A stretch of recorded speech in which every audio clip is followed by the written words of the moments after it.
Olá a todos, eu me chamo Marcos Alencar, eu sou estudante do quinto período de letra do campus de Anápolis, Jundiaí.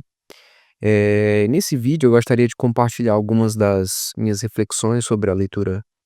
do capítulo do livro Sucesso Escolar nas Meias Populares, do sociólogo francês Bernard Larive. De forma geral, Larive busca compreender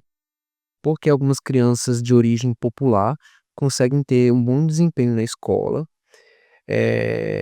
que contrariando as expectativas estatísticas do meio que elas virem, e algumas explicações simplistas também sobre o fracasso escolar das crianças. Larin, ele reconhece que existe uma relação significativa entre a origem social das famílias e o desempenho que essas crianças têm na escola, assim, ou seja, em média, alunos das classes populares enfrentam mais dificuldades nas escolas do que as classes médias ou altas, certo? No entanto, o autor ele questiona explicações deterministas, fatalistas nesse sentido, que naturalizam o fracasso como algo inevitável, como se houvesse um destino fixo para aquelas crianças de classes baixas, 2 filhos de classes baixas. Ao mesmo tempo, o Larin também critica a visão de meritocracia, que atribui que o sucesso da escola é algo apenas um esforço exclusivamente individual da criança. Porque essa visão ignora as desigualdades estruturais, como acesso a bens culturais, a linguagem escolar e a modelos familiares diferentes também, que podem favorecer ou não o sucesso daquela criança. Em vez disso, o autor, propõe uma análise um pouco mais complexa, que leva em conta as de as o contexto escolar, o contexto social da criança, e que ele chama também de sucesso paradoxal. E para explicar esse fenômeno, do sucesso paradoxal, Larin utiliza de 3 conceitos principais, que é o meio social, a origem social e grupo social. A origem social se refere principalmente à posição que a família daquela criança ocupa na estrutura da sociedade, como o nível de escolaridade dos pais, né, a ocupação profissional dos pais, acesso aos bens culturais, etcétera. O meio social, que também se confunde um pouco com a configuração social, o conceito de configuração social, está relacionado ao ambiente de convivência, aos espaços que aquela criança frequenta, a família, as práticas culturais da família, etcétera. E o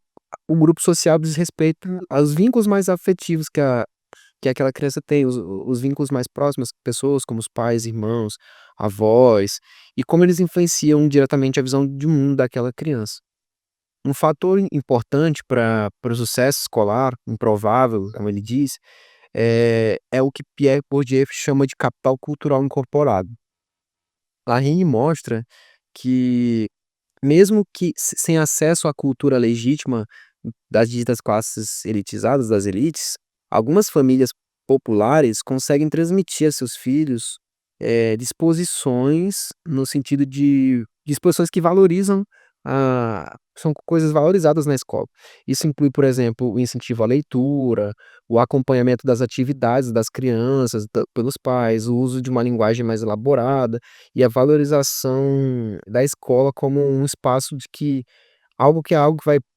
permitir que a criança tenha uma mobilidade social. Outro ponto central também é a organização familiar.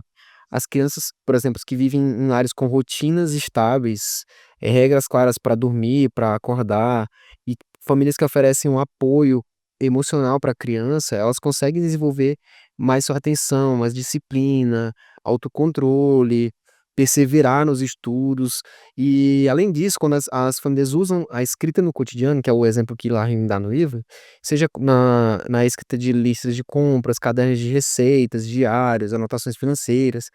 calendário, de alguma forma a família consegue organizar o tempo e a vida através da escrita, a criança observa isso e ela vivencia, isso ajuda a formar hábitos que são essenciais para lidar com as exigências, por exemplo, que a criança tem na escola.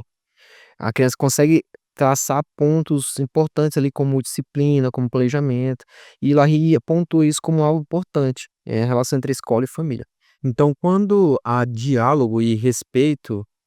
cooperação entre esses 2 universos que a criança está exposta, isto é, em casa e na própria família, a criança experimenta uma espécie de continuidade dos valores da escola e também do de casa, né. E isso vai favorecer para adaptação e para aprendizado da criança. Mas por outro lado, se isso for ignorado por alguma das partes, geralmente a família, isso, eh, ou tratado como insuficiente ou inadequado, a criança vai acabar criando uma barreira simbólica para a criança, e ela vai se sentir deslocada desse mundo e vai produzir talvez o efeito inverso, que seria o fracasso escolar. Esse olhar do Larrin se conecta com outros estudos também que mostram que a escola deixa marcas profundas, até mesmo marcas profundas na cultura, até mesmo em pessoas adultas. O autor também ressalta que, em sociedades fortemente escolarizadas, é impossível você estudar cultura de forma separada da escola, né, do contexto escolar, porque a escola ela vai influenciar as práticas, os gostos, as formas de expressão e até a maneira como os sujeitos se veem no mundo, né, uma das funções tem essa função social, a escola tem essa função social. E um exemplo prático disso pode ser observado nas próprias escolas que a gente tem no Brasil, nas escolas públicas brasileiras, que tendem a valorizar esses saberes mais populares através do uso, por exemplo, em letras, o uso de gêneros textuais presentes no cotidiano dos alunos, como listas, bilhetes, receitas, bula de remédio, tudo isso é usado como um artifício pelo professor, como ponto de partida para ensino da escrita, etc. E essa abordagem, ela reconhece o capital cultural existente nos lares, né, toda criança tem contato com isso e cria uma ponte entre os mundos da escola e o mundo de casa, fortalecendo esse vínculo que o aluno tem com o aprendizado. Essa perspectiva reforça também uma ideia essencial, que é a educação não pode ser compreendida isoladamente, que é a grande questão da sociologia. Ela está profundamente ligada, né, às condições sociais, culturais e familiares dos estudantes, que influencia não apenas o seu desempenho escolar, o desempenho da criança dentro da escola, mas também as expectativas, as formas de pensar e chances daquela criança ter sucesso. Então, assim, eu vejo que quando o Rahim olha para essas exceções, que seriam o sucesso escolar dos meios populares, ele consegue ampliar nossa visão e mostra que mesmo em situações difíceis, ainda é possível encontrar caminhos que levam as crianças populares, seriam populares, ao sucesso. Isso tudo faz pensar que a educação tem um papel fundamental no contexto da desigualdade, da pobreza, como a gente tem estudado. E a escola pode acabar ou reforçando essas diferenças ou promovendo essa espécie de transformação social, né, que seria a possibilidade de mobilidade social da criança, por exemplo. E para isso é muito importante que eu tiro como lição, né, para os educadores, que os educadores consigam enxergar essas nuances, né, na realidade do aluno, valorizar esses saberes populares e ajudar a criar pontes entre a escola e a família, caso o contexto daquela criança. Quando a gente entende essas diferentes trajetórias que as crianças têm, fica mais fácil lutar por algo mais justo, por algo que a criança consiga compreender dentro daquele contexto e ter uma noção melhor do mundo, da realidade. Eh,